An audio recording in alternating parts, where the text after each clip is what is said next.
Quality Control Improvement, Module 5, Lecture 4, Control Charts for Variables. In this lecture, we're going to look at actually using Minitab to solve a control system's problems for variables. The learning objectives for Lecture 4 are to design variable control charts to analyze a business or manufacturing product, analyze a variable control chart to detect when a process is in control.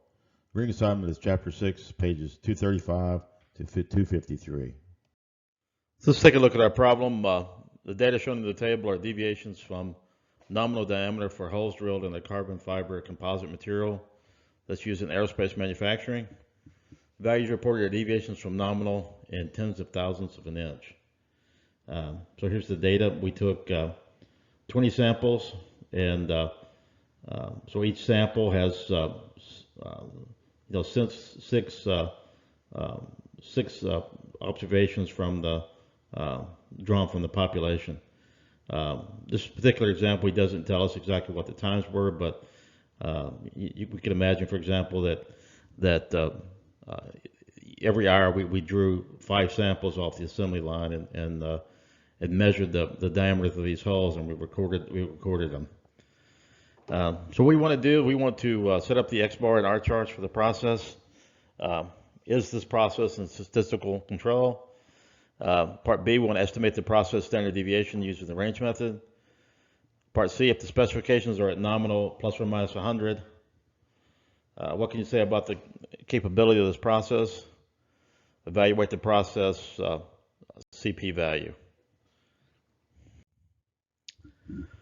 So what I did is I went in, this particular example is from Montgomery, and he had the data in a Excel spreadsheet. So I copied the data over to Minitab, and so although Minitab will just load Excel spreadsheets, you just go to File and Open and select it, and it'll bring it right in for you. Or you can cut and paste and put it in Minitab as well. So to get actually to plot a control chart, you go to Stat, Control Charts, Variables, Charts for Subgroups. Since that's what we have every hour we pull five samples from the assembly lines. So we have subgroups. X bar R is what we want to plot here. So Minitab automatically calculates the center line, the upper control limit, and the lower control limit. It plots the X bar chart. It plots the range chart. So here we can see the now that we have a plotted, we can sort of analyze it here. Everything looks fine. We're well below the plus or minus 3 sigma levels. The range looks very well. Nothing out of the ordinary here, really. Yes, some normal oscillations due to normal variation, but nothing extreme. So here we would say this process is in control. Part B, estimate the process standard deviation using the range method. So we have a formula for that. It's so the standard deviation here is from the samples we've drawn. So that's R bar divided by D2, and D2 comes out of the table. So here how do we find the range? Well, we can pull that right off the chart itself. So we can on our R bar chart is 63.5. We selected subgroups of 5, so we can come over in the row for 5, and we can find D2, 2.326. So we divide these out, you get 27.3 as the estimate of the standard deviation. So let's say the specifications are at nominal plus or minus 100. What can you say about the capability of this process? Calculate the process capability coefficient CP. So here we can plug in the formula, USL minus LSL over 6 times sigma. Sigma we calculated from the previous part B. So we get 1.22. So this process is capable. Anything over 1 is capable. So this process is in control and is capable of production. We can also get this information from Minitab. If you go to Stat, Capability Analysis, quality tools, normal.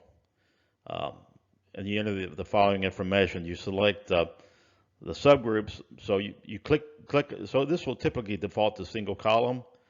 The way I have the table set up, if you click subgroups and you click in this little box here, uh, it'll pull up these over here. You can select C1 through C5. Just click here and click there and hit select, and it'll fill them in here. The lower spec and upper spec, we fill those in from the problem. It's minus 100 and 100. If you click on the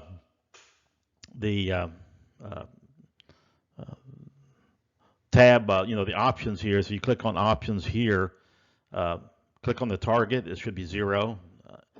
And the K value is 6 here. This is a standard. You want the parts per million displayed and the capability stats CP displayed. So when you do that and you select OK, Minitab will plot the histogram for you, and it'll overlay a normal distribution as well. So here you can see our target is 0. You can see our lower specification limit and our upper specification limit. Those are the plus or minus 100s we put in. You get this information over here as well. The target is 0. Minus 100 and plus 100, that's what we put in. It reports the sample mean, how many samples there were 100.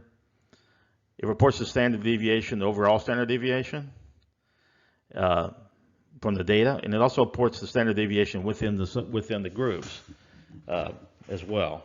So I've kind of summarized this down here as well, so you can take a look at that reading there. So here the CP is also reported here, 1.25, which we actually calculated.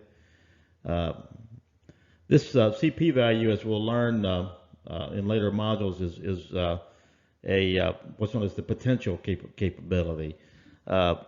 It's not. There's better ways to do it. We'll learn about what's known as the CPK value, which is a better way, is a truer representation of the process capability. Because here you can see this chart shifted over to the right a little bit, right? So here's our target, and you can see that our data is kind of skewed over to the right here. So that's why the CP value is higher than the CPK value, as we'll find out later on. The CPK value is going to take the centering into effect. So that's the problem with CP, is it doesn't consider the location of the process. It indicates the potential, of your process if it were centered, and in this case it's not centered. So there's a little work to do to get it kind of centered here. It also reports in the lower kind of chart. It reports the parts per million that were less than the lower specification limit. So these are for the observed. This is the observed performance here. Here we didn't actually observe any that were lower, but they would show up over here in the observed column. You'll see the parts per million less than the lower standard limit. So that would be the parts per million that fell below the minus 100. Well, we didn't have any of those, so that's 0 there. That's what we observed. And same thing for parts per million above the upper specification limit. And the total is simply the addition of these two numbers here. So that's what the observed column. Now it also reports for the overall performance. This is what this the column for expected overall. Parts per million less than the standard lower specification limit is the expected number of parts per million that have measurements that are less than the lower specification limit. So these are calculated using the overall standard deviation. This is calculated, averaging all the different samples we took together. That's what that is. And same thing for the upper specification limit. So again, this one and this one adds up to the parts per million total. So we would expect that 212.13 parts out of every million would have problems. Either they would fall outside of the upper specification and lower specification zones.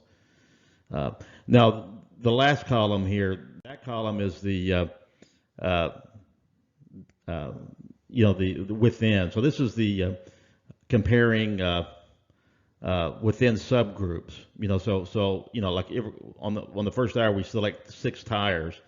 What's the odds that looking at the deviation within that subgroup. Uh, again, and then this one plus this one adds up to that one there. So this is all spelled out in the rating, and I kind of summarized it without not reading it to you. You can read over this and see what it says here. So again, the last one is the uses the variance within subgroups. That's what this is expected to within subgroups rather than the overall variance. And honestly, I probably more look at the overall variance myself when I'm analyzing these kind of situations. There's a lot of data here in both charts. So with the control chart and the process capability analysis, really gives you a lot of information on how to improve a process. No matter what it is. If it's in manufacturing or if it's in marketing or whatever you're trying to look. Almost any kind of situation can be. You can use a control chart and a process capability analysis to make it better. That's all of this module, and we'll move into the next module, which looks at control charts for attributes.